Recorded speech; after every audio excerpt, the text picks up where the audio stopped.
and welcome to the Royal Geek Podcast. I'm your host tonight, Justin Sandoval, aka Sandy, and I'm joined, as always, by Anthony Amato, who we like to call Shamato. And of course, we can't forget about our boy Jordan Mosley in the house. Okay, we're back again, just the three of us. T-Roll is not a fan of angsty teens, and we are reviewing. Oh yeah, that's true. Yeah, we're reviewing Stranger Things, final season, season 5, volume 1 tonight. So before we get into that, I want to go ahead and thank all of our listeners for tuning in and checking us out. Go ahead and give us a like, follow, subscribe wherever you are listening. We really appreciate that. It goes a long way, especially those 5-star reviews. Definitely hit us up with those. We appreciate that, okay? All right. Spoiler. This one deserves a spoiler, for sure. This is the first part, first volume. So if you have not seen volume 1 of season 5 of Stranger Things, pause. All of it. Go binge. Yep. Binge all, what is it, about like 6 hours? It's a good bit. Yeah. Good bit of content. And you come back and check us out. All right. We are going to dive straight into this breakdown review, and we'll get into this. Okay, so Stranger Things, man. How excited were you guys to have Stranger Things back to watch, man? I feel like it was way too long between seasons. It really was. And honestly, like in my head, when you were like, T-Roll is not a fan of angsty teens, in my head I wanted to be like, well, technically. Oh yeah. There are no teens anymore. Yes. Yes. And the glow up, grow up, some glow down actually. It was you can see it. It's noticeable for sure. Yeah, I think the show had a Game of Thrones-esque like build up to it. Is how I felt. Like it was Honestly, yeah. like everyone's been talking about it. I think. I'm starting to see friends that with the huge time gap between, like, you just don't really talk about it as much. Yeah. But like friends of mine that are like super fans. Yeah. It's big. It's come back up in conversations. It's been a lot of fun talking theories, and Oh yeah. that's been the best part, because like even at the end of this, like we still Still don't a lot of, know. Still a lot of So- questions. yeah. So it's great. I love that part. Yeah, and we gave our audience 2 weeks. We gave our audience 2 weeks to watch. Technically 3 weeks, right? Like 1, 2, 2.5 weeks or so. To watch 4 episodes. So here we are. You had plenty of time. Yeah, let's break it down. All right, so Shimano, where we want to start again? We want to start the Wheeler House, right? Yes, let's start with the Wheelers. Yes. Okay, so man, we if we remember last season of Stranger Things, Nancy and gosh, dude, Holly and I forget the mom's name. What the heck is the mom's name again? Is it Karen? Yeah. Oh yeah, that's right. Yeah, Karen. Holly and Karen started to make a pretty decent role into this, and we see that evident with Holly in this season so far. And I've actually enjoyed the introduction of Holly as more of a main. I've really enjoyed it. Honestly, I was like, there was always this weird thing in my head where I was like, even when she was this little bit character in the back, I was like, I want to know more about her. Yes, agreed. Like, I don't know why, but I was just always like, and I'm talking about like through 1 through 4. Like, I was like, I want to know more about her. I don't know why, but yeah. Yeah, and then Mike and his awkwardness, all of his awkwardness. And so, okay, it kind of takes it jumps us straight in. To be honest with you. Yeah. There's no other way to do it. Yeah, there's no other way to do it. So let's talk about Holly real quick, okay? Yes. Because I feel like she got the most development within these first couple episodes here. Yeah. Go ahead. Yeah, because they were just essentially what they were doing was like, hey, she's going to be a main character. A lot's going to happen around her. We need to get you introduced to her. Yeah, it's very much a 0 to 100. Yes. Yes, it is. Yes, it is. Yeah. And so basically, they are trying to figure out Vecna, and they're trying to plan. They're still going to school. Like all the kids are going to school. Holly's going to her school. They're in high school. I believe they're juniors, or I think they're juniors based on the year. Yeah. The 83. 80. They're in 87 now. Yeah, they're in 87. That's But right. we got 83 was season 1.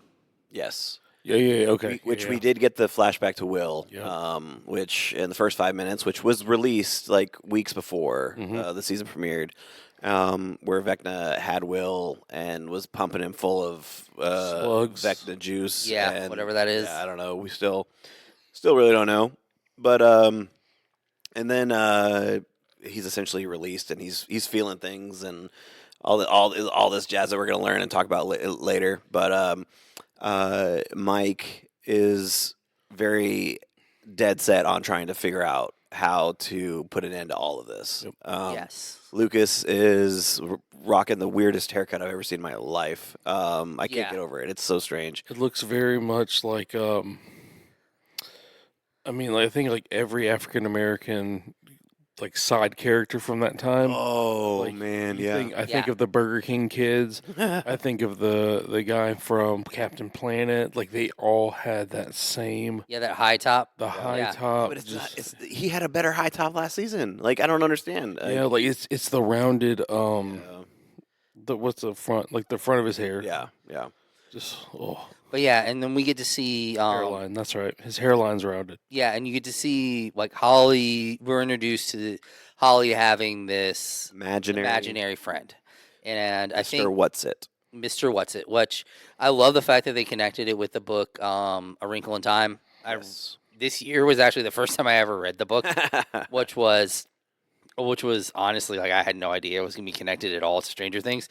I just was like, oh, I'm just gonna read this book, and it was quite good. And seeing it being connected, I think through like the first trailer, like I think I had seen something, and I was like, this imaginary friend being Vecna, and I was like, I think that's what's gonna be like, and we do. Yeah, it was hard not to see that one. Yeah, but I was also kind of like thinking like, okay, so if it's not Vecna, who else might it be? Right.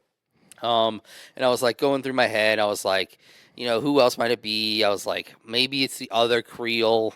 I was thinking, well, maybe it's. I was like, what if it's somebody who's passed on? Like, what if it's like Barb or like Eddie was. Oh, that would have been. Eddie was another one that I was thinking about. One of the more interesting ones that I thought about was, what if it was Henry Creel, but it was like a split version of him, to where like what happened when he became Vecna is he became Vecna, and anything that was good in him what became this version, and that was Mr. What's-It, and that's why he was telling her to be like, watch out for monsters, because he's literally trying to protect this child from himself. Yeah. Which I thought would have been super. That would have been pretty cool. I wouldn't mind that. But this is a very underrated moment from episode 1, and it's when Mike is talking to Holly and this in school. The teacher had caught her talking to nothing. And which I felt like was honestly a huge overreaction. Oh, for sure, 1,000%. Because kids that age, some of them have imaginary friends. Why not, right? Like, especially because I'm pretty sure she's only supposed to be like 8 or 9. Right. Like, well, the way they filmed it too, it very well could have been that by the time the teacher got over there, the person she had been talking to was gone. True, yeah, because she was like kind of peeking through the bushes, kind of thing. Yeah, and like she was just, you couldn't like actively see her like talking and communicating. So right, yeah, and so, but then he talks about how Holly the heroic, and I loved it. Gives her the little icon, like the little mold, and so like. That's obviously going to be a big factor going forward. We do see it play dividends in episodes, the end of episode 3 and then episode 4 entirely. Yep. Yeah. But like that's such an underrated moment in this season so far. Honestly, I think it's hugely important because what it does is it creates a bond, because this is a brand new character who's supposed to be a family member, And I think if the scene doesn't land, then you don't care about Holly. The only iteration of Holly we've gotten to this point was like the annoying little sister, and Mike's like shouting at her to like leave him alone. Like that's like that's the extent of it. I think in just the first 4 episodes, the biggest growth of any character is Mike. Yeah, They've done a lot to make him more likable. Whereas like in all the other seasons, he's had kind of like he's been a little bratty. he's a puppy dog following Elle around. Yeah. Like that's it. He Like was. he lived and died by what Elle was doing. And this one, like he is genuinely like nice. Like that was huge. He Big didn't have to brother do that. vibes. He didn't have to do that. Yeah. And just the fact, like just the idea that he's had the forethought, the way that he talks about the piece, he's like, I've been thinking about this for a while. Yeah. He's been thinking about pulling his little sister into this game that he loves. Yeah. For years. It just creates this idea that like his mind is on her. Yeah. Like in these moments. So Yeah. it creates this just like it creates this instant connection, and she immediately is like She's like, hooked. Yeah. yeah, she's like immediately like she's She in. bought in. Yep. Which we do see her adding it to a necklace, and she's like very fond of it. And then this is where things start to get wild for Holly because we do see Will has like a vision and through the eyes of the Demogorgon, Yep. and it's running towards their house. Yes. And then he like wakes up and snaps. He's like, it's going to your house. And then you see the next scene, like Holly's in her room and the freaking roof is opening up. And I was like, oh boy, here we go. Portals coming. Yep. Mom. Honestly, I was a little annoyed at the mom, like the fact that she was just blazing music, and like just not paying attention to her daughter screaming. Drunk. Yeah, I think it's very suited like for this mom. Yeah, very much, Yeah. very much so. Like it's honestly a very broken relationship at this point. Oh no, for sure. But then like the dad as well, like his lack of presence and Yeah, like, although I do feel like he gets a pretty big like moment. oh, he does. He has a moment for sure. When the episode started, I was like, he's gonna do something this season. I feel like he's gonna do. Yes, I have some. I think there's gonna be some things. Yeah, and so Demogorgon is literally like prying his way into the room, and she's screaming at the top of her lungs, running through the house, and runs into the mom's bathroom, and she's like, "What's going on?" Like playing it all like, "There's no monsters." Like, shut up. And then the door starts shaking, lights start flickering, and she's like, "Oh shoot!" How ingenious was it to hide in the water though? Like that was. Honestly, I didn't think it was ingenious. I thought it was stupid. It's like literally the worst place you could hide. But they had nowhere to go. They had nowhere. They literally had nowhere to go in that bathroom. They were not going to jump out the window. They were not going to like. I honestly thought, yeah, like it added to the intensity. The fact that they were losing their breath, like, yes, that sucks. I will say, like the intensity, and it created this time, time that I felt like was really good. But I just feel like the actual hiding place was like, hey, where can I go that is literally the one place where I can't do the one thing my body asking you to survive? Yeah. Well, I mean, the thought process behind this drunk woman is that they'll come in, they'll look, they're not going to see anything, they're going to move on. And that's understandable, what happened. reasonable. Yeah, and that's what happened. Essentially, yeah, you're right. But thanks to The dad. The dad. Yeah.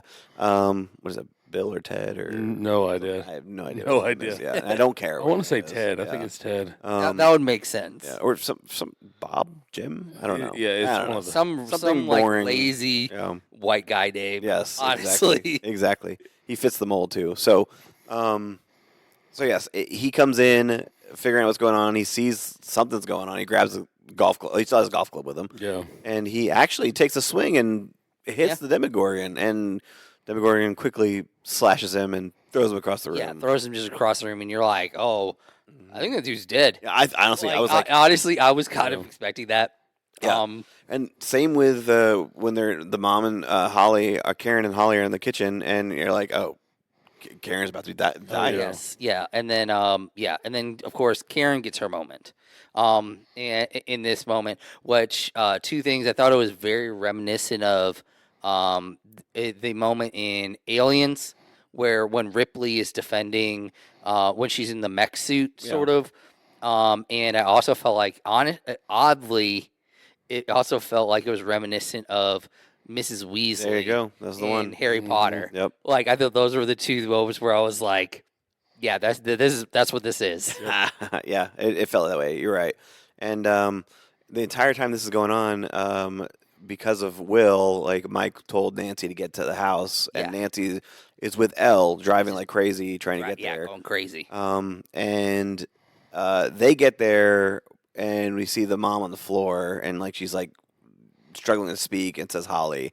And then we get a flashback of a couple minutes ago, and she literally breaks the bottle, stabbing the Demogorgon, putting up a massive fight. Demogorgon is like taking blow after blow, and then you see the slash, and you're like, "Oh shoot, is she dead too? It's rough. Is she dead too?" And Yeah. another slash, and another slash, and then next thing you know, like Holly's gone, and they look up from their mom's body, and they're just the portal, the upside down, is right there.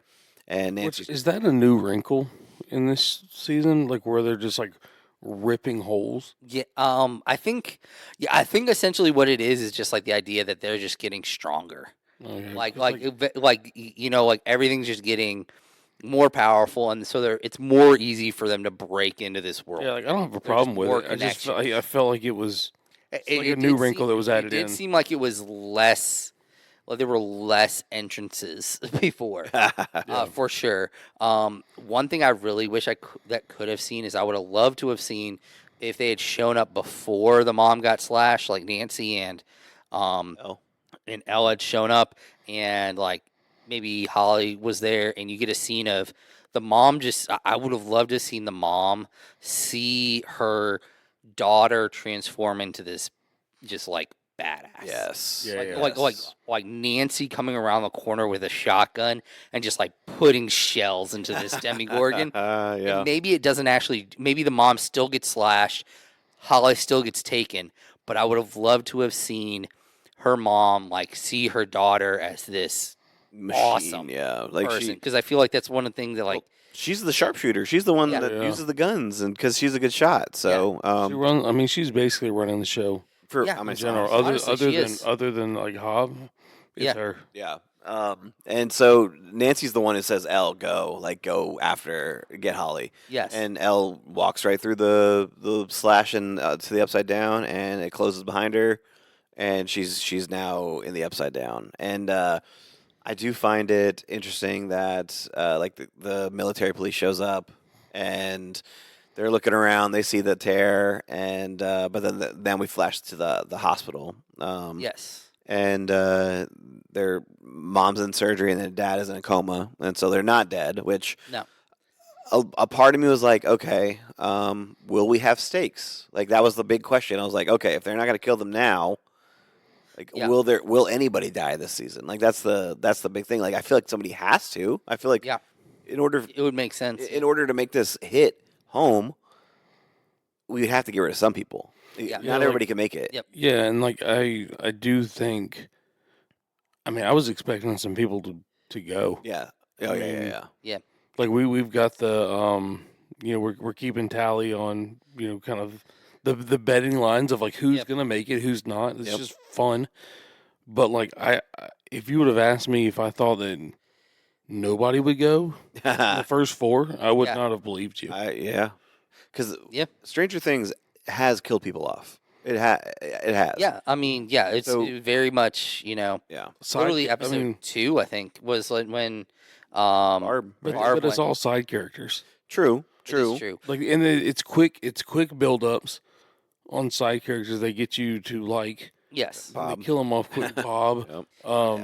Eddie. Yeah, Bob, Eddie. Well, you could even say like, Mr. Wheeler. Like that's you give him this moment of thing, and then he's like, oh, he's just gone, and like you get this moment of him. That'd have been an interesting time to knock him off. Right.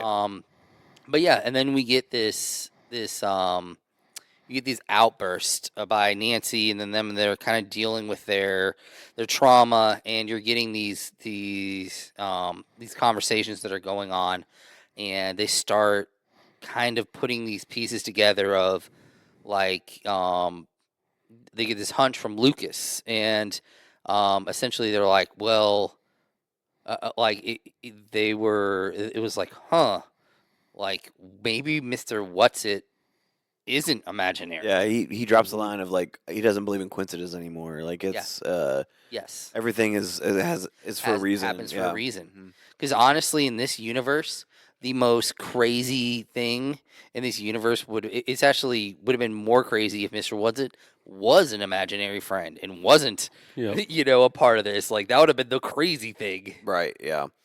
Exactly. And so we have some hospital scenes here where they're just kind of like we don't know what to do. Like and then Mike's like we just can't sit around. We got to do something. And what we do before they leave the hospital, we do see Lucas talking to Max again about like Max is in a coma as well, and we do hear like songs playing for the Running Up the Hill, which still hits. Oh yeah, so good. So they go to try to figure out a plan, and essentially they leave the hospital. Yes. And then they go immediately to the squawk, do they? Or no. They flash to school, like they're at school again. Yeah. And I would say like they kind of figure out like who Mr. What's-It really is. Yeah. And then kind of like as this is happening, there's some simultaneous things happening. Correct. So it might be a decent time to switch over. Yeah, we can do that. We can hop on over to the squawk. Yes. The squawk crew. Squawk. Yep. Yeah, like it's essentially like Rockin' Robin. Yes, Rockin' Robin. She's essentially like the pivotal character here, I think, right? Like she's the one giving direction. Yeah, she's like the pirate. She's like pirate radio. Yes. This essentially is what she is. Yes. I love the memes of like the world is ending, but these two refuse to go unemployed. Yes. Yep. Great. Oh man, they have had more jobs than anybody in this show. It's so true. But yeah, we see this is their third at least. Yeah, because they worked at the video store. Yep. Yeah. So we have Robin and Steve. Chips Ahoy. Yeah. Scoops Ahoy. I'm sorry. Scoops. There you go. Robin and Steve working at the radio station, and I love the brief scene of Steve working the sound effects and the production. And yes, like just the fact that he's literally having to take out these things to do everything. Yes, exactly. Like how 80s is that? Right? Yeah. Like that's so good. But also it shows how their relationship has grown as friends. Like he knows where she's going in her conversations. Like he's anticipating her sound effects that she needs. Yes. Like he's there, and it just I don't know. It was good growth on Steve and where he's been, and so we see let's see who's next with that one. She's giving out information because Murray is dude A smuggler, right? Yeah. I feel like Murray's role this season has been interesting. The smuggler bringing things in and out. He's been interesting in every season. Well, true. Like, just like in a like he's the like utilitarian, Swiss Army knife. Yeah, which is kind of interesting that he became like the smuggler, who's like literally the smuggler is the person who's doing the most movement. Yeah. Whereas when we meet him for the very first time, he's like essentially a hermit. Yeah. Like he's completely changed his like. Well, he's taking a show on the road. That's what it is. Yes. You know? It's essentially what he's doing. Yes. But he's telling them military information, and they do crawls, which is basically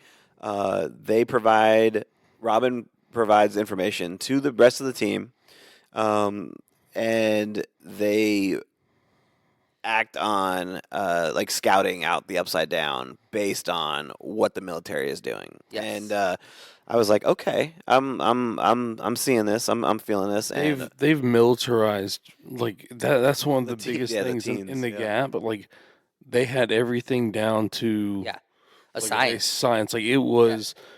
You could tell they have done it. Well, like 30 times. 31st crawl. Yeah, that was like, I mean, like that part of it to me was like pretty impressive. Like, okay, like this is. And once again, pointing just at sitting like, around. Nancy. Once again, she's essentially running this whole show. Yes. Yeah. Like she's orchestrating everything from like the top level.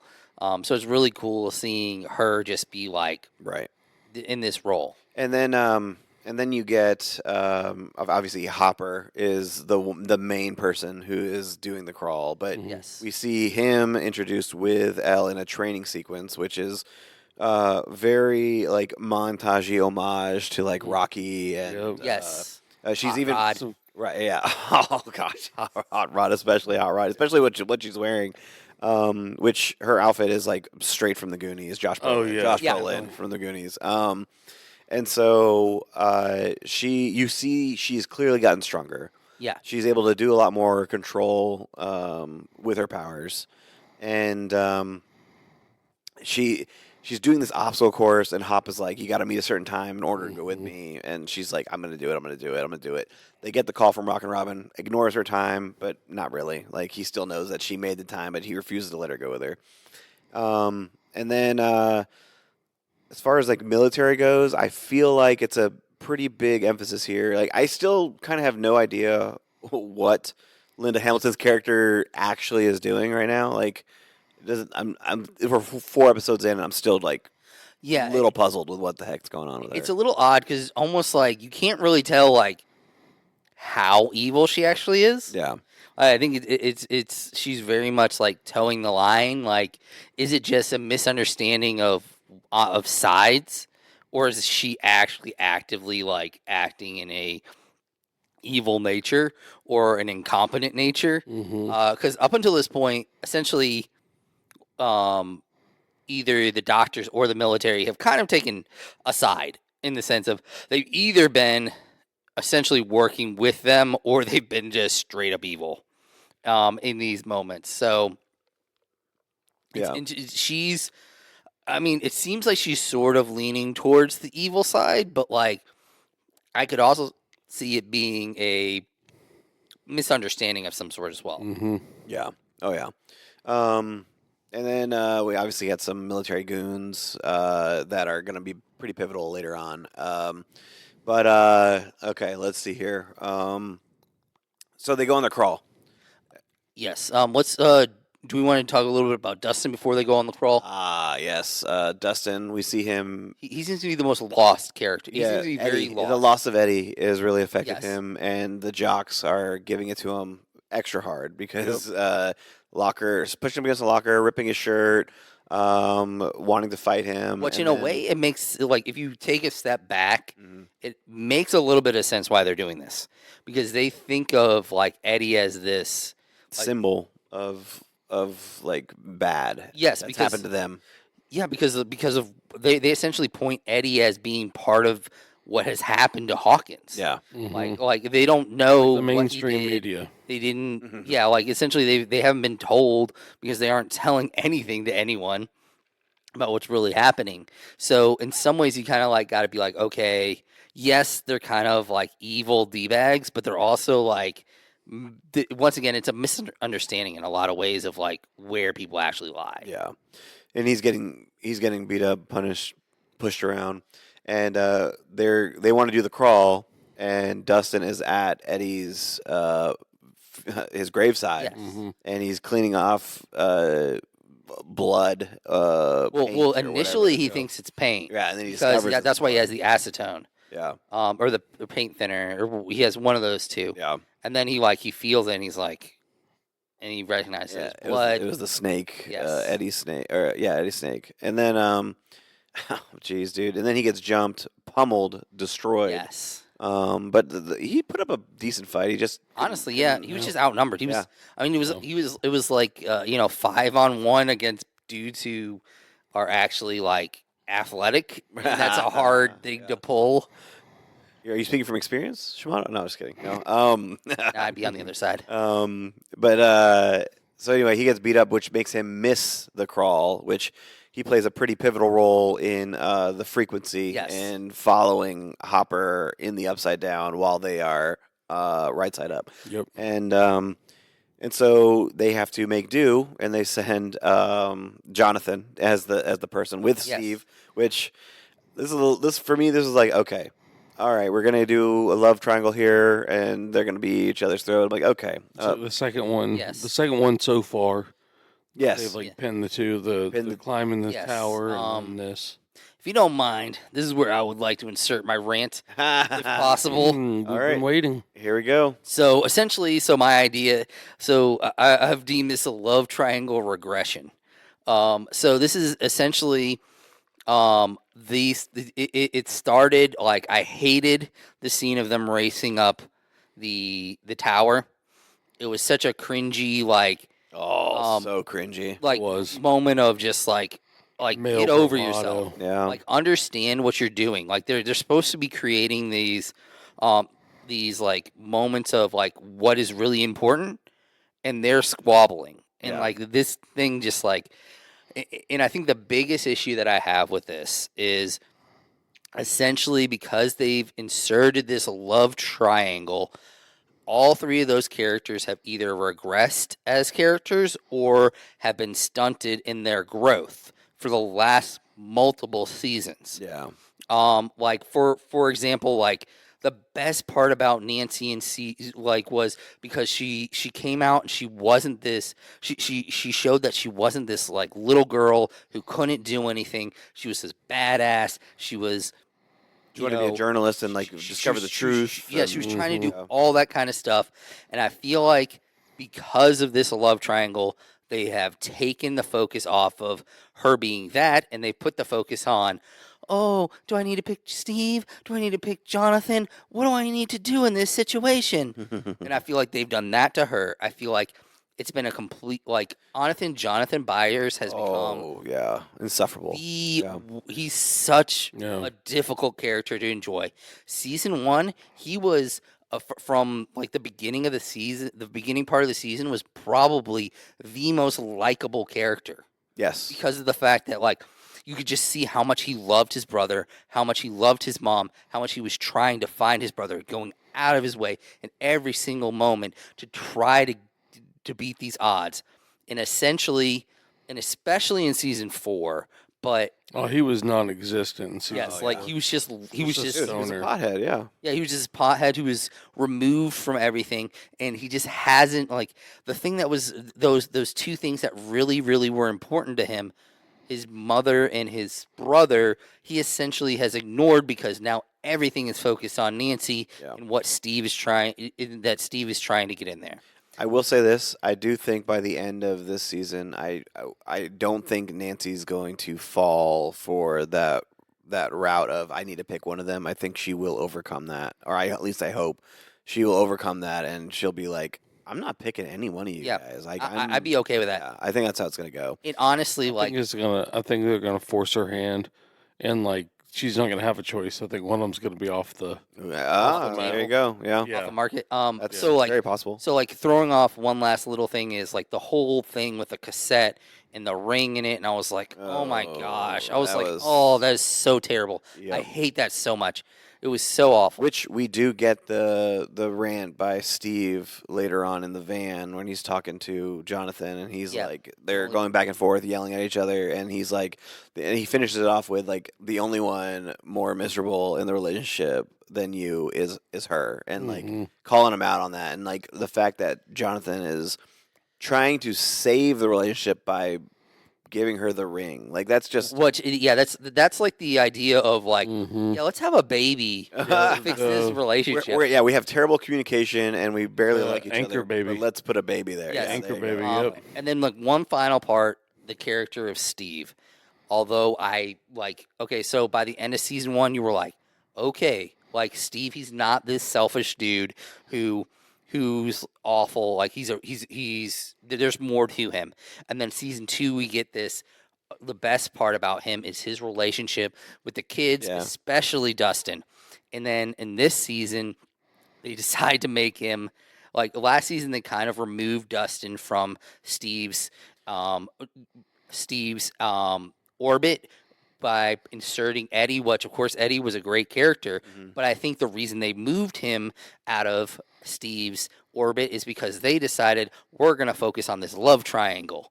And so by pulling Steve out of Dustin's orbit and putting him into that love triangle, it severed one of the best parts about the whole season. One of the biggest memes that anybody talks about is like, oh, Steve's the best mother who's ever existed, like, or best babysitter who's ever existed. And I think it's really just hurt his character that they've removed him from the kids and they've made them focus so much on themselves that they're not focusing on things that are truly important. Yeah. End of rant. I do think Thank you for coming to our TED Talk. Yeah, I do think by the end of this season, like I said with Nancy, I think that the same is going to be for Steve. He may not make it, but he may do an act that is true to his character that we've seen from the past. And so, yes, him and Dustin they were arguing, and I mean, they're only arguing because he cares about Dustin, and Dustin is not. Honestly, I think he does. It's all Dustin. The way I view it, Dustin's just. Oh, he's an idiot. Yeah. And he's being like. Yeah, he's being destructive. he's condescending though. Yes. Like he talks about like Steve, like oh you finally get this, or oh that's for like doing that for change. It's like, or like you can't even do the simplest thing of changing the fuse on it. It's like, who are you? Honestly, he's acting like a teenager. Yeah, That's true. We're really getting down to it, like a teenager talking to their parent. Yeah. Honestly, but I do think it's kind of created this situation, and like I said, I feel like because they pulled them out of the orbit, it created this love triangle that is just honestly out of every storyline that they've done is the most insufferable storyline. Yeah. I think that will get resolved in a positive way. I feel like. Okay. So we mentioned Dustin. He misses the crawl. Hop goes into the upside down, and I think we could focus there for a little bit, right? Yeah. We can move on to that part of the storyline. The reveal of the military having a base in the upside down was actually pretty eye opening for me. I was like, wait a minute, they're in the upside down. Like that's nuts. That's wild. The fact that they have a military base set up. It looks like it's more like research and experimental type of base, but there are still obviously guards and stuff. But Hop doing his was it like zone 2, whatever. G1, I think is what it was. Doing his search, walking through there, and L went in from the other side and ends up firing at him, like pushing him against a tree. But before that, let me jump way ahead. He's riding in the back of a cargo truck on the way to the base, and the Demogorgons attack, and he actually gets shot as a stray bullet. Yes, in his side. It did look like a nick. It didn't look like it pierced. Yeah, it was legit. I mean. As much as a gunshot can be a nick, yes. Yes, correct, yes. It did not look like it penetrated. That's what, it looked like a clean through and through, honestly. Yeah. And then, he hobbles off. But then he meets up with L. L gives him the very quick rundown that he didn't, really question too far into. Because she's, got to go save Holly. He's like, what? Holly Wheeler? And then they walk off. Yeah. He's not saying why or how or all that kind of stuff. I feel like the how would have been good to know for. It would have been nice to have a little bit of exposition there. Yeah. But I think it's also kind of plays into something that kind of plays on later, where he kind of gets the idea of trust, and the fact that he ultimately trusts her. Yeah. No, that's true, and they do have a good a dialogue while they're walking, and. Yes. And talking about trust. And his time in Vietnam, which we had not really heard anything about. Correct, which now makes his role even more believable. Yes, he was a cop. That helped his case as being the enforcer / take charge person throughout all of these seasons. But now the fact that he was actually in war. Do a recon and he literally talks about he saw brave men die, which means he saw combat. Right. Correct. Yes. And they get to a point in their conversation where she discovers that he's hurt. She tells him to stop whining, heals him up, gives him bandages and all that kind of stuff. Right. And then they hear the noises. They move on to the where they discover the wall. Yes. And so. The wall is very interesting here. At first, I was like, "Oh, okay, Elle can just go through it somehow," but she struggles and she can't. And what what are your guys' take on the wall so far? I think the wall is essentially the separation between the Upside Down and Vecna's mind. Okay. I think Vecna's mind that we have seen. We'll talk a little bit more about it a little bit later, I think, in the pod. But I think everything that we've seen in Vecna's mind is going to be on the other side of this wall. Okay. Yeah, I think like as they are discovering the wall later on as well, like they kind of reveal like the location that it's surrounding. I'm just um, I don't know if that like I feel like this is an obstacle just to be an obstacle. I feel like it's not necessary like uh, for like the story. Like I think it's adding drama and conflict, but like I feel like you could still have a lot of freaking drama and conflict Yeah. by revealing where it is, and then just like they go to it, they see it. Oh, we need to get to the lab, and they go back out and plan. Like I feel like that would be just as effective as than having a wall to reveal that it is where the lab is. Like that's I don't know. I feel like that was a little too much spice, like too much for no reason. Yeah, I think on the other side of the wall is Dimension X, like where like Henry goes when L like banishes him. He's like floating through the air, the mind flayer, like because Dimension X and Upside Down are not the same thing. No, they're not. That's a good point. And I don't know what that means. Like I don't know why it's keeping it out. I don't know if it's somebody who created that to keep it out. I don't know. Yeah. Interesting. I don't know. Maybe. I think that it's not necessarily Dimension X. It's the lab, and then in the lab is to Dimension X. Is what I think. What I think because I mean, Hop went through the lab and ended up in Russia, like that kind of thing. Like, I feel like that's a part of a Dimension X kind of thing. But anyway, we'll get there. There's more going on here. So yeah, buckle up. We're still going. Yep. All right, where are we going to next, Shamato? I think we should jump into Vecna's mind. Yes. Okay. Good. Because Vecna's mind, Holly's involved here. Yes. So Holly was taken by the Demigorgon, and the next time we see Holly, she is being led into a house, a very bright, colorful, happy-go-lucky house with Henry, full Henry, not Vecna Henry, not a sane asylum attendant, number one. No, it's Henry. And then she essentially is happy. Like she's eating her favorite foods. She's playing dress up. And Henry's just like, "Hey, you want me to save everybody from the monsters? Like, I'll be right back. Like, I'm gonna go and get Derek." And she's like, and he's like, we're saving all children, right? Like everybody, we're gonna everybody be safe here. And so he leaves. And she's just like having the time of her life, and he just says, "Don't go in the woods." That's all he says. Don't go in the woods. Does he give you Johnny Depp as Willy Wonka vibes? the voice. The voice as Henry is very much Willy Wonka. I can see it. I understand what you're getting at.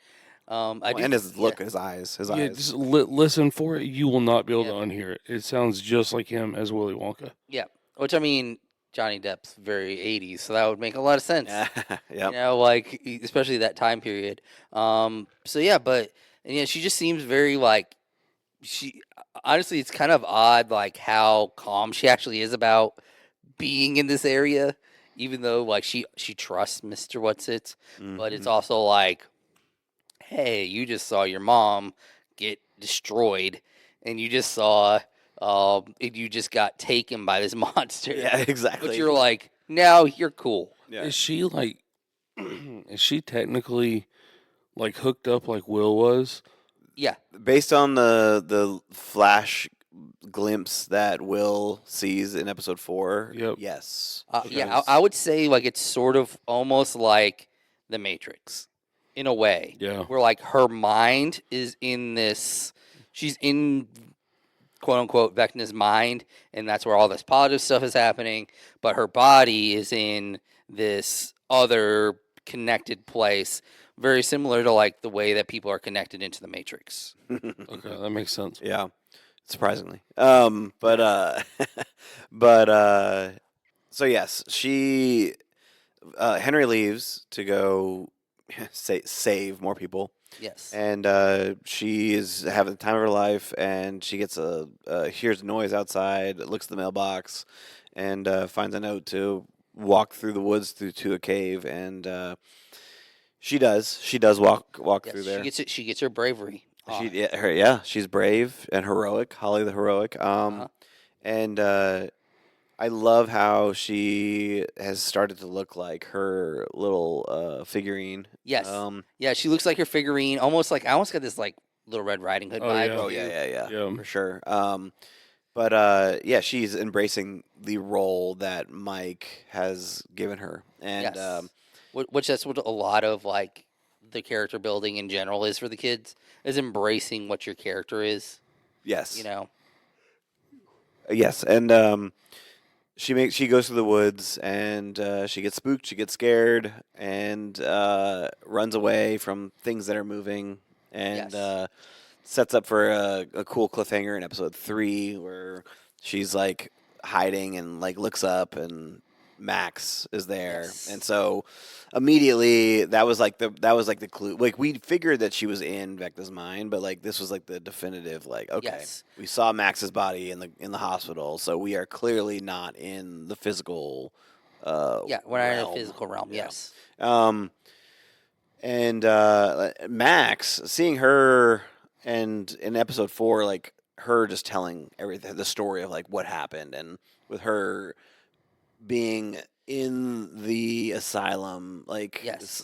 experimental labs, and then following the noise and the sound, and the scene where she is looking out at Lucas, and that's her chance to escape, and it closes it on just her. falls I was just like, short. oh my! Oh yeah, that's so. It's a rough. It's Yeah. rough to see there where she's literally like she's at the doorstep. Yes. She just can't. It is literally because the cassettes reach the end, Yes. and you have to rewind Yep. it, and he And- didn't start it again, And he just didn't. Yeah, He just didn't know. I've seen so many Instagram reels that are like, her, like Max standing there like doing anything other than running. It's like her stretching, and then like she bends down, like reties her shoes, and like she fixes her hair. It's like doing anything but running straight for that portal. Yes. Yeah. And he I think, stares a very long time. and then it's interesting that we also get this like vision into Vecna's past or into Henry Creel's past, and you get these like you get to see Joyce in high school. Yeah, And you get to see Steve Harrington's dad. Steve Harrington's dad. So that was funny, pretty funny actually. Yeah, that was pretty cool. And then we get to see that he was, and it's interesting because I don't think at this point we really knew that there was any sort of a connection between any of the parents and Henry Krill. I don't think. The parents know the name's Henry, right? Only Karen knows. Yeah, Karen, because they Wait, when they're no, I questioning think her, they do. But like, there's no way they've spent all this time doing all these crawls and all this stuff, and like, They haven't said something. yeah, someone hasn't said something like, oh yeah, that's Yeah, 'cause Henry Karen Krill. I went brings to high it school up. with him. Yeah. Like, I think they do because I think they do when they're at the barn. They definitely say around Joyce. I believe they say Henry, or like because remember they were like that's too. Derek's like that's too many names. Like he literally says like that's too many names. Oh yeah. Which is honestly pretty hilarious. But I think it's interesting seeing that he was like in the drama club and things like that. Like I don't know, like you're getting to see some of like the humanity of him in a way, and it's gonna be interesting to see if we get to see just did something happen when they were in high school that like push him over the top. Oh, I'm sure. I'm Like- sure that like- we're gonna see that. Yeah. Like maybe. Like I think one possibility is what if he was in love with Joyce and that's why he chose Will, like Yeah. as his first. There's things out there like what if that's Will's dad and not Lonnie and Yeah. I mean, Whoa. Whoa. I mean, yeah. I mean, it's that is a possibility Wow. to where that could be. So I do think one interesting thing is like where Max chooses reminds me a lot of the opening sequence in Indiana Jones and the Last Crusade, where you get River Phoenix and like they're in either New Mexico or Utah, one of the two, I believe. And like it kind of really reminded me of that like same landscape. So I feel like that might have been a slight reference there. Yeah. And so I do want to bring up one theory now that we're at this point. So and it involves Mr. Wheeler. Oh boy. So this is the That's not a theory that I've heard anything about. So I'm okay. interested. So they make a pretty significant point to say that the dad is in a coma. Do you know who else is in a coma? Max. Yep. So I'm wondering if at some point we're going to get the big sacrifice. The dad is going to help Holly in Vecna's mind. Whoa. And that's where his sacrifice is going to be. I have not heard that one. He's going to die in Vecna's mind, is what I'm thinking is going to happen. Is this original? Have you seen that, or have you seen this floating around? I have not seen this floating around. And you're not on the internet like that too. So No. that's crazy. You heard it here first. Yep, you heard it here first. That would be absolutely insane, but would track with. I think he's going to do something this season. Yeah, because they've already kind of finally, they had him like have his. They've already kind of slightly foreshadowed that he's not a complete wimp or like completely useless when he actually puts his mind into something. Right, he's not a character you'll miss. Yeah, he's not a character you'll miss, but I think it'll be one of those moments. It'll be sort of like a Bob, where like the guy who isn't the hero becomes the hero. Yeah, and he does something to save his daughter. Like that would be like the ultimate sacrifice that he could do in this moment. And I think killing Mr. Wheeler or any of the Wheeler family, like, yes, they have minor roles, but I do actually think that would be stakes because it directly affects like three main characters. Yes, like I think, and even Dustin and Lucas are so involved in the family as well, and Will, like, they're living there. Yeah, they're literally living there. Like, they're literally living. Yeah. So it would directly affect it. Now, as useless as he has been over the series, it will have stakes. And honestly, like, although he's been useless, he has, although he does bring up how much longer this is going to be, he has been letting literally like 5 people stay in his house, like just there. Like, he may not like it a lot, but he's, at least being begrudgingly like allowing of it. True. Have y'all noticed that they used him primarily for like all the Target ads? Have y'all seen those? No, I haven't. He's like going to Target to like shop for stuff. Yeah. And he's like the only character from the show that's like promoting it through Target. It's kind of weird. Well, honestly, like one of my favorite acting performances in those Target commercials is actually the call. Or it's not Target. It's just the Discover one, where Nancy is calling. They play at nauseum. Oh yes, they do. Unfortunately, I have the cheap. When she says flamethrower, the look on that caller, the rep's face, phenomenal acting. Like one of the best acting performances of the entire show is that one random commercial with the way she reacts to like her saying a flamethrower. So honestly, like if you haven't had a chance to look at it, it is phenomenal. Nice.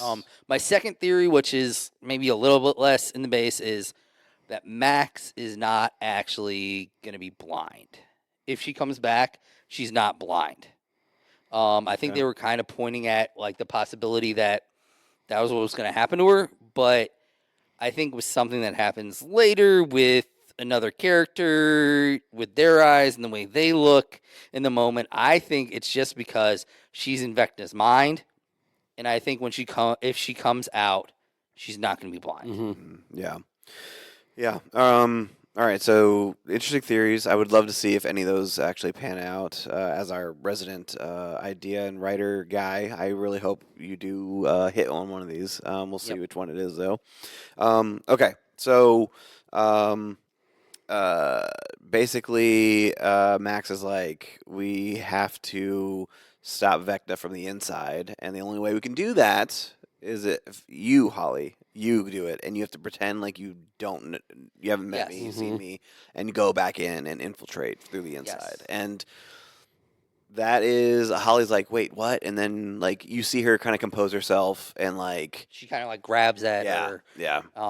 at her little standy. Yeah, and Holly, the heroic, is like, okay, what do I got to do? And then they talk about a plan off screen and Yeah. kind of go away. Can I throw one last part about this? I am so glad they didn't do a whole like rigmarole with Holly not like Wanting- trusting Max, yeah. Max for very long.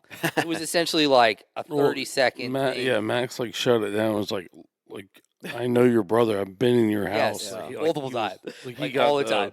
The He got the mohawk. mohawk. Like he's like, oh, okay. Yeah. So because I could have seen them just being like she because she has so much trust in Mr. Whatsit that she's like, oh, like I'm not gonna believe this. I'm not gonna do this. I'm not gonna do that. And it's like they could have drawn that out and made it really like annoying. That's a subplot I'm glad they avoided. Yeah. Yes. So yeah, then that's the last we kind of see because Yes. we're going to see how that plan unfolds later on. But let's The we'll Turnbow.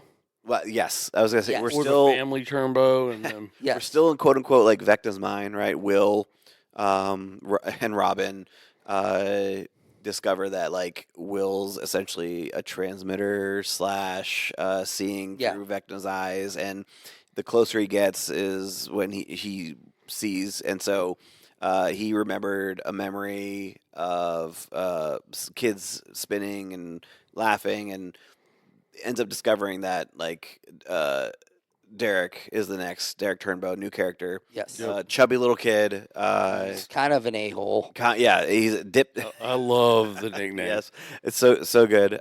Dip crap. Yep, and he.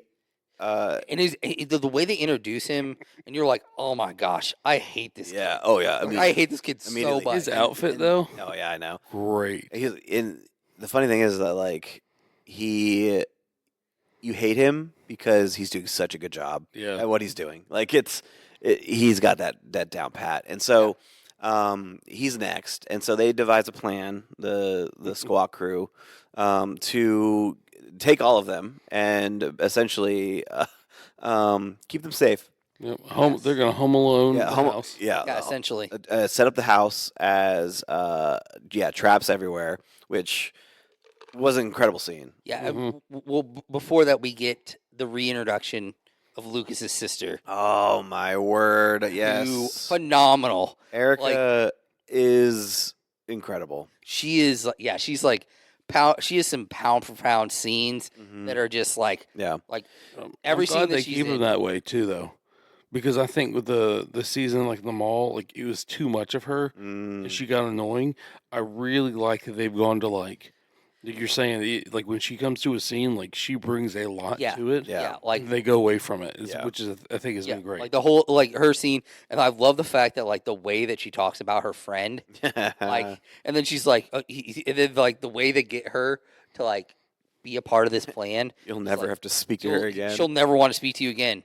She's like, why didn't you just leave with that? So good, Phenomenal. so good. And then when she knocks out the family, and then she's just like, Oh, why dude. didn't you just like honestly Eat the damn super pie. super villain energy there. Yeah, and Why you should have just ate your pie. and jumps Just- on her and God. injects her. It's so good.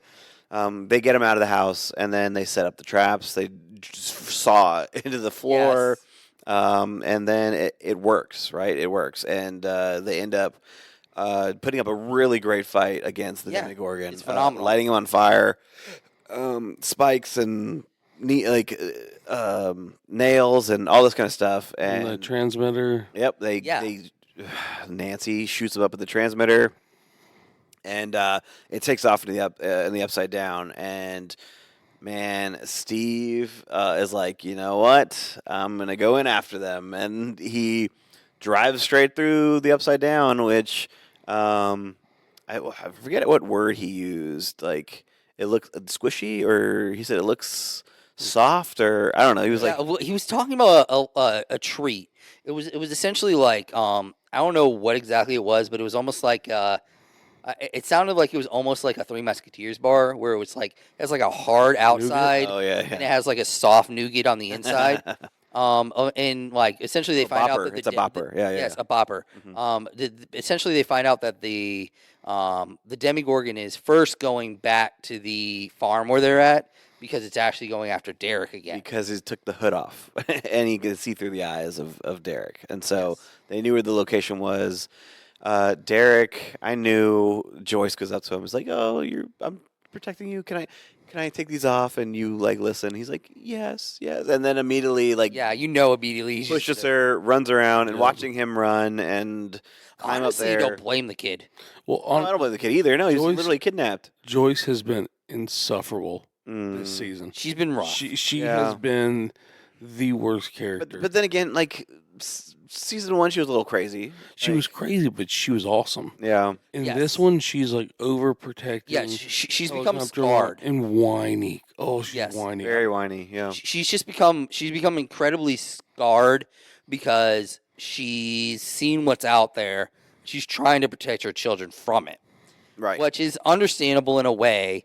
But like that, like insane energy that she had to find Will in season 1 was electric.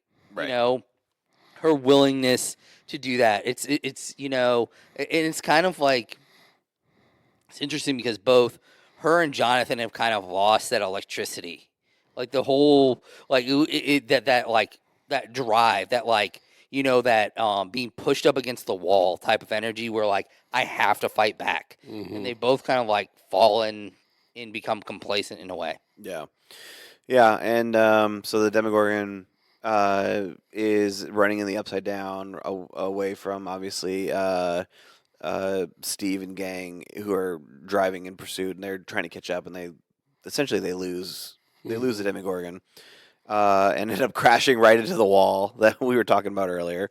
Yep. And they are essentially trying to figure out what the heck's going on, where they're at, what's going on, like the wall, what is it? Yeah. She's like, he peed on it. Oh yeah, That was what Yeah, that's Elle what. was saying. Yes. Like, that's weird. yeah. Yeah. You want to stay in the Upside Down, or do you want to go back up to the top dweller? Upside Down, right? Stay in the Upside Down. Yeah, let's stay in the Upside Down. Let's get up to. We can kind of switch over to Elle I and guess Hopper? Elle and Hopper story, and kind of bring it up to Which we learned that there is a device that essentially stops Elle in her tracks. Yes. And it's like a sound frequency, and it does make for very interesting. Like, how are they going to get out of this moment? And Hop is just moves her essentially, right?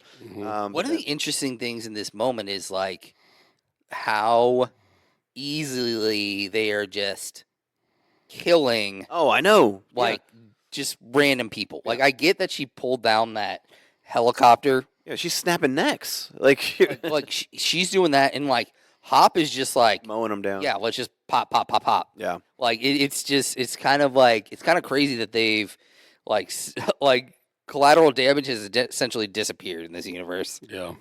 Yeah, exactly. And so they're mowing down these military police, and they end up capturing one and interrogating him. And she goes into his mind, and they learn where the base and what they're doing. There's like a hidden door where that nobody knows has access to except for like the up tops. So they're like, you know what? We're gonna go to that base and figure out what's going on. Well, Like, I think Vecna's there. When they were like, Henry's there, I'm like, Yeah. automatically, I'm like, no. No. Yeah, no. Like I mean, I know that was supposed to be a. Misdirect. It was a misdirect, but like they so clearly stated it. I'm just like, oh, I know who's there Yeah. right away. Yeah, and the misdirect. There's no way they can have Vecna, right? Like the military's. No.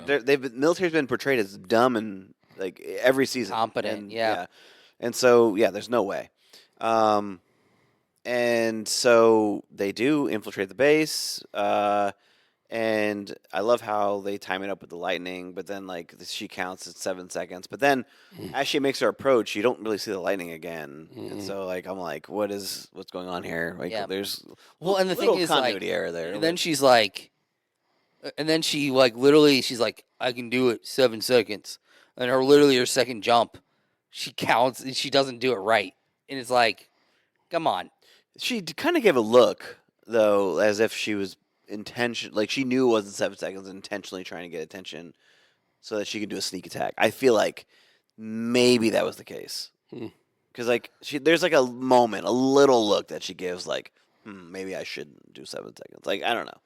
I mean, maybe, but I feel like that was just like I think that was just a weak. But yeah, no, I get there.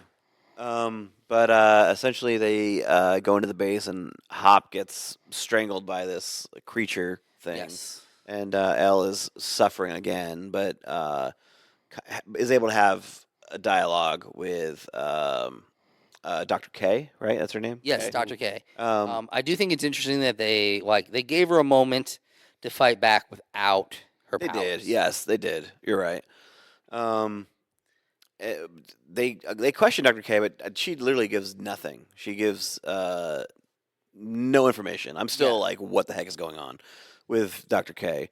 And then I will say that they do get the key card from her, and Hop is able to go into the room, but he's strapped with freaking dynamite. Yep. He's ready to end it all. Yep. He is taking things into his own hands, and Elle is essentially like, "What are you doing? He's like, "Go, get out of here." And he goes in and closes the door behind her, and I'm like, "Oh boy, here we go." And I was like, "It's not Vecna behind the door. It's somebody else. It's somebody else with powers." And yes, Jordan, that's where I kind of led to the. It is 8. It's got to be. Which is an interesting choice, I think, considering the fact that like the episode with 8 is essentially universally banned, and they're like, "Hey, let's bring back the character from the one episode that everyone's like, that episode shouldn't exist." Like, and that's the only that's how I knew it was 8, because it was the only reason it should exist. It was like they were going to call back on it because it is the worst episode in the show by far. Yeah, and I think, and it isn't necessarily 8's fault. It's not like her acting or her performance was bad in the episode. That episode is generally, I think, panned because of the fact that it just pulls you completely out of the story. Oh, for sure. It's emo L, and then there's that whole fact, and then it's the whole fact that like literally nothing changes about her. She's back to normal after she goes back, essentially. Yeah. So it was like, hey, we're going to do essentially pull this place's story completely, bring the entire story to a screeching halt to just like create this situation. I think like with that, looking back, obviously the hindsight 2020.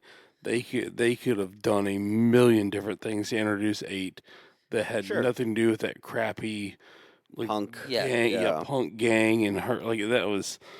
I think they realized they jacked it up, but it was an integral part in the end story, right? That they couldn't just. She's going to end up being a piece in this game, whatever they're trying to figure out here. Okay, so Hopper opens the door back up, and Elle is like, "Oh." She sees 8 and the sister's back, reunited again. My wife's like, "Who's that?" I was like, and that's why I've done a rewatch. Yeah. And you didn't. Yep. There you go. And so we're kind of like left at that reveal in the Upside Down with them, right? And we kind of go back up to the top where they are creating a plan because all the children are getting taken by the military. Yes. We learn, which is a really weird situation where they bring the teacher. They bring the teacher, and the parents are just like, okay. The craziest thing, you ready for this? The craziest thing, it looks like they come either in the very early mornings or late night to come get that one girl. Yeah. And they put her on the bus, and then they stop to get the teacher. Like the teacher's going to be a part of this, like a part of this. Isolation. I don't know if it was like observation. Like I don't know if it was like kind of like a hey, we're taking you to watch the kids type of situation. Like familiar with you, that kind of thing. Yes, like that type of thing. Now one of the weird loopholes is okay, so they're picking up all these kids from this class. Okay, why did they never stop at the Turnbow's house? True. And if they had at some point, they'd be like, "This house is messed up. What is going on here?" Yeah. Like, why is there a hole in the floor? Like, kind of honestly, it's like this. What is going on? Like, I would think, because if you're going to pick up all the kids here, why would you be lazy and leave off a kid? Right. If you're going to get them all. You can't miss them. Yeah. Yeah. So the kids are all in the base, and the plan is Derek's supposed to be in the base, and so let's get him in there. We'll use the tunnels. We'll dig up and get everybody out and keep them away from Vecna, that kind of thing, Yes. right? Honestly, from like the moment after he sees the Demigorgon, Derek becomes like so much better of a character. Yes, I agree. Derek's gonna be. I have a feeling Derek is gonna be one of those characters by the end of this. You're gonna be like, I love that dude. That's Yes. my dude. That's my Honestly, And therefore, he dies. dog. New side character introduced this season. Dead. Yep. So, I will say, like, the one positive so far that Joyce Byers has done was when she essentially is like gives him the like attention and the confidence as a mother in that moment to help him, like, point him in the right direction. yeah, Right. to make the right decision. Yeah, Yes, do and what's he- right. Yeah, And he chooses to do the right thing because Yeah. he has someone who believes in him, because he has somebody to point him in the right direction. Yeah. And kills it. so Hilarious. Yes. funny thing here. Derek he goes into He's like, my school has disappeared. the military base, Where right? may I relieve myself? Yeah. Yes. Honestly, everything that he says is just ridiculous after that. Yes. Like, he's this crazy, like, evangelical cult leader. He's like whacking him. If you remember, when he walks into the base, he's confronted by a military police officer who is kind of bossing around, essentially, right?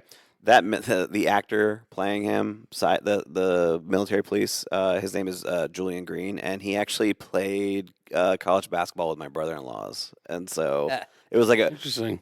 because Stranger Things, it dropped like Thanksgiving, right? Mm-hmm. And I was with my brother-in-laws and we watched them together, and he said, my buddy from college who played basketball with me is in the show. And I said, really? What episode? And he's like, episode 4. You got to check it out. And I was like, okay, cool. And there he was, clear as day. And he'll be on our next episode with us. Special guest. T-Roll won't. Yeah. Ooh, maybe. We got an upgrade. We'll see. Probably not. But he's progressively gotten better roles. Like, he was actually in Atlanta. He was in a side character in Atlanta. Yeah. You got a height up. We'll get a height upgrade. How about that? All right. But anyways, that was a side note.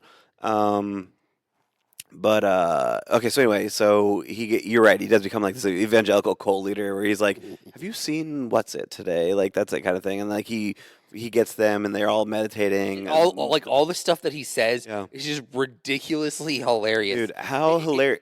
How hilarious is like the hitting them with the stick, like the meter stick, like, and the fact that none of them are like, "Why are you doing that to me?" Right? Like that's hilarious, and I love the fact that he has this weird mix of what he's talking about. It really is. It feels like kid speak, because it's this weird mix of, this is stuff that I've heard my mom say, but I'm putting my kid spin on it. Mm-hmm. Like, that's what everything that he says sounds like. Sounds like that, because it's obviously something that he has no real idea what's going on, but he's just talking and he's putting his kid like twist on it. Right. Exactly. But he ends up getting the signs from the walkie, the Morse code, to send everybody down to the tunnels. They go to the tunnels, and everything starts to get weird. The Demigorgons discover what's going on, and they are popping out of everywhere to take the kids. They do get some of the kids to Murray, who's assisting with smuggling them out. Demigorgons find them too. There's so many Demigorgons everywhere. people are running for their lives. Like death looks imminent here, and we see outside of the military base on the right side up, like there's a big giant military shooting, firing, guns like everywhere. Yeah. And our faithful team, they're up there trying to get out of the military base. Yes. And we get see a shadow. We see a shadow coming out, and this is all happening at the same time where Elle and Hop think they're finding Vecna, which we all knew that they weren't. And Vecna comes It's out. not time yet. Vecna comes out and is revealed to come out of walking out as that shadowy figure. Which I will say this one thing about the Duffer Brothers, like they were talking about the scene of Vecna reveal, and they said they drew a lot of inspiration of Darth Vader's entrance in Rogue One.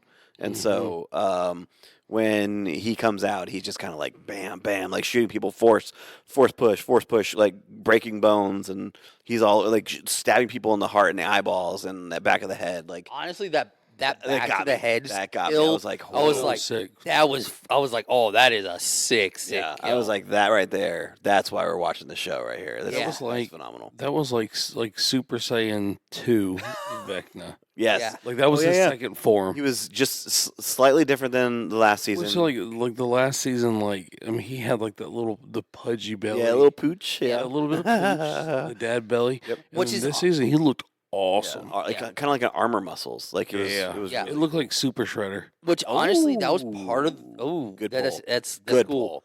But that was actually part of the reason why I kind of had almost the theory of that maybe there was a split in Vecna Mm. where Henry Krill kind of split away from him, Dude, and it Mr. might What's be, It- dude. This theory might be a good theory. Like, well, it depends what like, Henry's doing. Yes, it does depend what he's actually doing, but that's why that was one of the reasons why, because I'd seen the picture and I was like, well, like what if he literally lost mass because he got split a little bit? Mhm. Yeah, yeah. But we get to the moment where Vecna, he's just like, I'm gonna like just end all this now. Like you're mine, Will. Like you've always been mine. Like and essentially he sends the Demigorgons to all of the kids at the exact same time. Like the three main ones are all kind of Robin is one. We got Mike as another one. Yes. And Lucas. Lucas. There you go. Yes. And the Demigorgons are all going, and the conversation that Mike and Will have had prior to this of like, I really wish we had somebody up here with some magic, and then he's like, Mike's trying to convince like Will, like maybe you do have something, like maybe you're not being controlled by Vecna, maybe you have a way to tap into that power. Tap into that, and he literally brings up the fact that like in the D&D world that he's not a wizard, he's a sorcerer. Yes, he can conjure it, and Like, he doesn't. it's not. Yeah. It's innate. It doesn't come from a spell book. Yeah. Which is an interesting play on, like it's interesting foreshadowing there. Yeah, and so anyway, we get the cool like Will. Like I mean, Will's character has been very subpar, and I've not been a huge fan of the performance. It's been rough, but Yeah. this was a cool moment. Yeah, This- It's the thirst trap that got like everyone's like, oh, he was awesome this season. It's like that scene was awesome. Yeah, but him, really he has was. not been awesome. But that scene was awesome. He has the powers, and I do like how he stops one Demigorgon, and then he senses the other Demigorgon going for the other. He stops them with his other hand, and then his head. He stops the Yes. other one, and dude, essentially like ends every single one of them with the crunching of the bones and the shriveling and Yeah, the breaking. same way. which is Vecna yes, does which it. is which is cool because Mike literally states, "Well, maybe you are Vecna," Mm-hmm. and he knocks these people off exactly how Vecna Vecna. Yep. exactly how Vecna does it. And it's interesting how that's playing out. I do have a theory about like one reason why Will might be the worst character, like when it comes to like acting wise.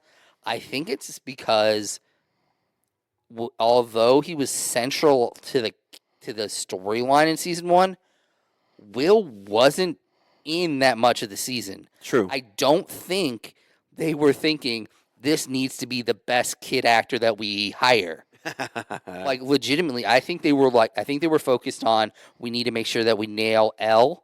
We need to make sure we nail Mike. We need to make sure that we nail Nancy. We need to make sure that we nail Jonathan.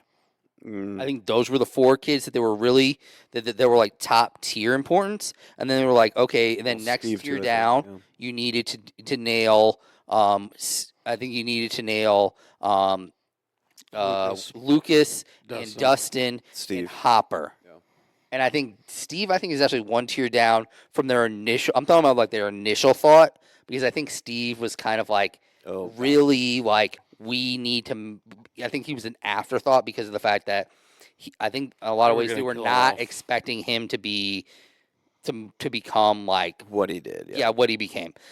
So, and I think that Will was down there on that level as well when they were thinking about who we are going to cast, because I see that now. Because like he is, it's almost like in The Hangover, like although they're trying to find the main character, the guy, he's not the main character. He's not in a whole lot of the movie, right? You know, but he is central. He's the central plot. Yeah, Doug. We got to get. It was Doug. Like literally, like it's literally that same setup. Yeah. Where they were like, okay, he's so central to the character, but that doesn't necessarily mean that he has to be the best actor. Yeah. I saw one tweet that said, "It's like I can tell which kids continued their acting classes and which ones I saw didn't." That too. Yeah. Which is so true. So true. Because I just look at the roles, like some of them are able to exactly like what you said. I think they nailed those top ones. Yeah. Like Mike, 11, like both great actors. We've seen Finn in some good roles after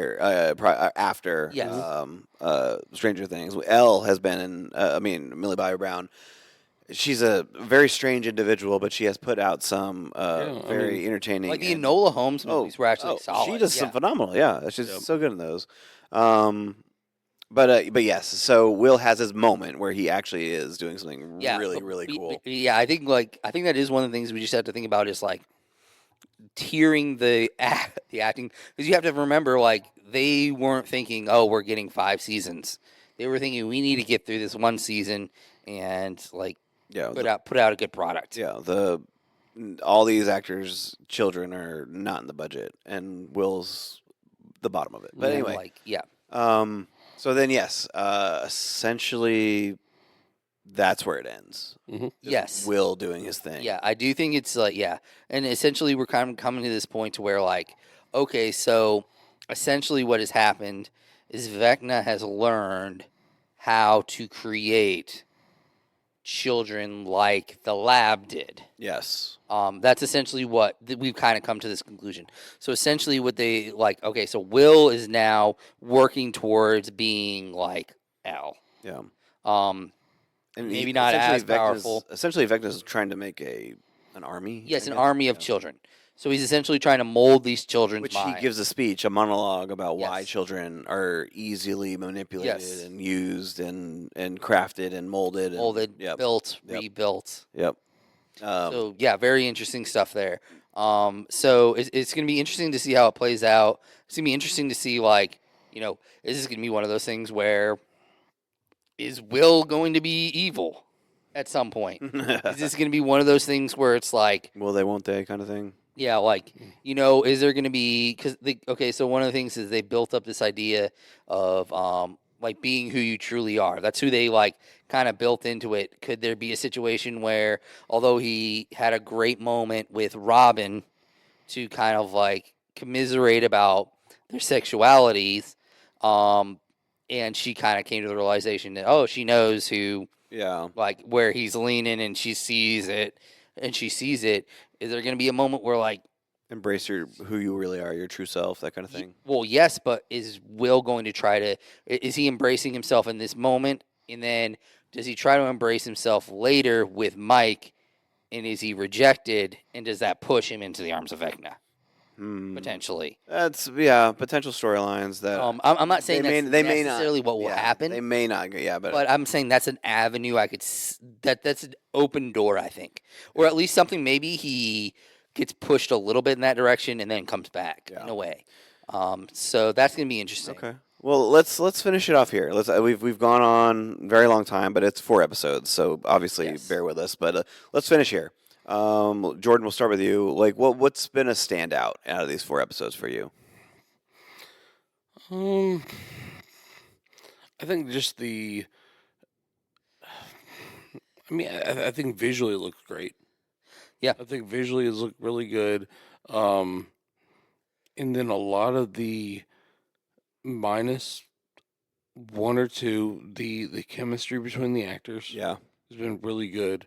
And it's nice to also kind of start seeing the story just slowly tying together. Yes. Like yeah, not all at once. Um, Honestly, that's something that Stranger Things has always done well. Is like mhm. these like threads are being pulled together. Yep, and to where like they're looking back on things that have happened. As a small detail, I thought it was cool the scene where like Will was going back through his mind, like the with the Robin monologue. Like do you yeah. see that the scenes? Those were all the scenes that were used to get him like out of the trance, like in the hospital in like season 2, I think. Yeah, Yeah, I think that was 2. Yeah. yeah, But like I thought that was such a small detail. They didn't plan it then, I'm sure, right. but they called it Yeah, back. they were able to work it in. They worked it back into where it's like, oh, like you're coloring with your mom, or the day you met Mike, the day you built Castle Byers. Like that was such a cool like callback. Yeah. Yeah, Um, because it's one more thing that just ties an older Yeah. season to this season. But overall, very positive. yeah. All right, Yes. Shimano, what about you? Stand out. My standout would probably have to be that initially going into the season, although I was excited, I was a little worried that like would it have the same pull because it had been a while. It had Mm-hmm. been a while since the last season had come out. And so I just like honestly the pull of the series. Like as I'm watching it, I'm like, I want to go back. I want to go back Right. to watching it. Like when I was watching it, I was like, I kept on like thinking about it and being pulled back to wanting to watch it, which I thought was, which was just that feeling of it was great. I feel like they've added, I feel like the introduction of, they've once again added two great side slash main characters in Holly and Derek, Mm-hmm. in my opinion, so far, um, I think that they're really interesting characters that I feel like can play out really well at Yeah. some point. Um, and I am just it's just cool seeing how like like you were saying, Jordan, like seeing the pieces start to fall into place a little bit. And I really hope we get.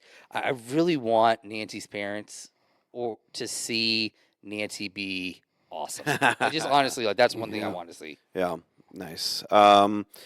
Standout for me, the main standout for me is Holly. Holly is the main standout for me. Yes, she was so good. I really think yes, she was so good. I do think the story around her is going to be really good because she's the inside man right now. She's the one that's the inside man, and she's going to be doing all of this based off of the incredible dialogue she had with Mike, and the fact that how he inspired her to be brave and be heroic and to take that step and like that bond between them that we didn't know existed until episode 1 of this season is going to be the fuel that leads her into being potentially the biggest Yeah, obstacle like in one of the Vecna's most way. important Yeah, people. like yeah, it's Yeah. gonna be fun to watch. I think even with her, like the callback to season 1, like you remember when she went over to the buyer's house with her mom, and like they were just checking on Joyce, and Holly like goes and walks off like into Will's bedroom, and all the lights. She was in there by herself, and the lights Oh were kind wow, of yeah. going off, and like the lights only were doing that like whenever like Vecna was nearby. Right. Yeah. So it's like, how long has he had her picked out? Interesting. Yeah. Yeah. Very Yeah, good. that's interesting. That's interesting. I think another thing that'll be interesting is like just like I said, like are we going to see something that happened in Creel's past that is the reason why he chose certain people? Yeah. And yeah, I would love to see, like, one thing I would really like to see also is potentially see maybe Holly gets to see some of what her brother and sister have been doing, and she like gets this like new appreciation for who they are. And yeah, and all the keeping her on the outside all makes Trying to sense now. protect her and like from what's going on, you know? Yeah. Yeah, I think, and not to get, are we going to talk through like where we think this is going? Or, because I know that there's a lot. Yeah, this could go in so many different directions. I think we could probably spend on a whole other podcast talking about where we're gonna go. I will say the one question, one main thing, one question I have is, and I guess more like centralized to this season specifically, is where like the squawk radio, like is that gonna come into play as what like breaks a giant curse of or the trance, because like they haven't talked about the radio station at all.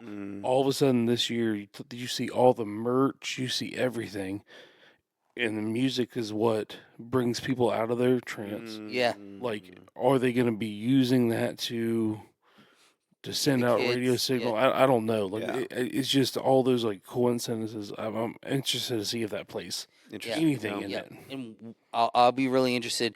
Like, is this going to be the year where we get one of those, like, I'm a sucker for one of those moments where, like, in The Dark Knight Rises, where the police, like, run up on, like, Bane's. Like, that moment is, like, I love that moment.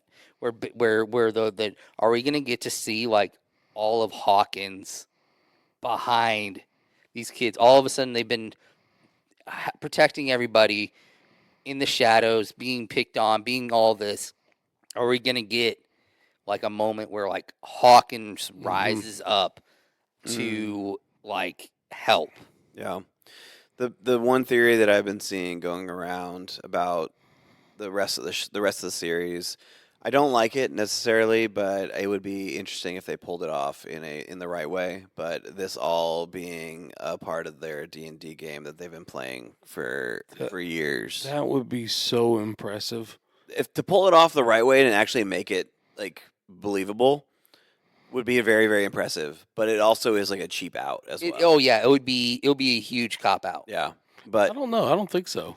I think there's a way to do it very tasteful to where you leave the audience, like us as the viewer, like whoa, if they go in the whole direction, was like, oh, this was a dream the whole time. If they just like go very mildly at it, that would be a huge cop out. But I think if they played it up really cool, that could be awesome. I'm also going to throw it out this way, like that theory may be true, where we'll see that it is just one big giant D&D game, but it's actually Vecna has everybody captured, and he's showing them that they think it's the D&D game, but it's not. It's Vecna showing them that, and then they have to realize, oh wait, we're trapped inside Vecna's mind or image. Off of that, you know what would be pretty cool is if somebody else was playing the D&D game.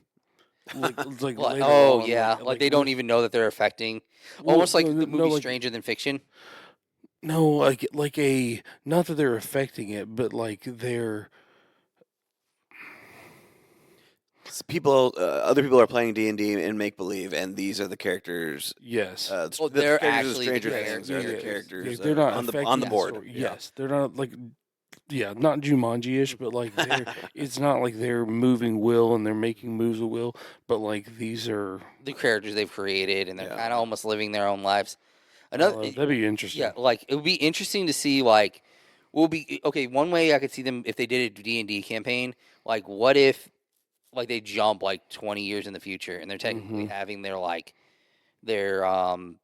their kids, like their kids and their kids are playing this campaign. That's where my original thought went. The kids don't know that the campaign that they're playing really happened. Yep. Like something like that. Interesting. And like they're happily ever after. Yep. And not to scare the kids or anything like that. Like they want to keep it all. Like in a way, they're almost teaching their kids about what might happen and telling them about their past, but in a way that wouldn't like just scar them for life. That would be really good. That would be that'd be interesting. In almost like That'd be the tasteful way to do it. Yeah. Like almost like you're almost training them without training them, like in a way, like to like if this ever actually happens, you guys will know what to do. Yeah. Right. Okay. Cool. I think we have gone on long enough. I can safely say we will be doing Volume 2. Yep. And then the final episode, which is going to air in theaters for 2 days, but I don't know. It should be on Netflix as well. But we will get those to you, Volume 2 and the finale. So yeah. Anyway, we appreciate you guys so much for listening to this really long breakdown conversation of Stranger Things Season 5, Volume 2. Come back and check out all the other content we have going into 2026. Really appreciate you guys so much. So for Jordan, Shamato, and myself, Sandy, we thank you so much for listening to the Royal Geek Podcast. We will see you next time, you peasants.